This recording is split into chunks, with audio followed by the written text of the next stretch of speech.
నిందలు అవమానములు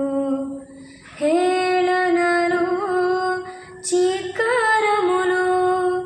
కఠిన దెబ్బలు ముళ్ళ పోటులు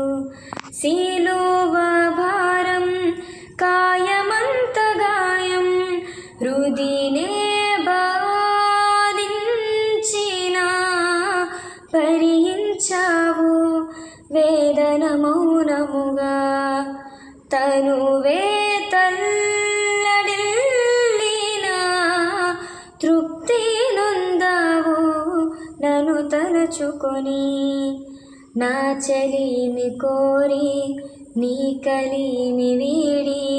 నా చెంత చేరావు శ్రీమంతుడా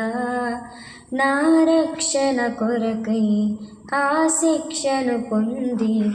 బలియాగమైన నిజ స్నేహితుడా.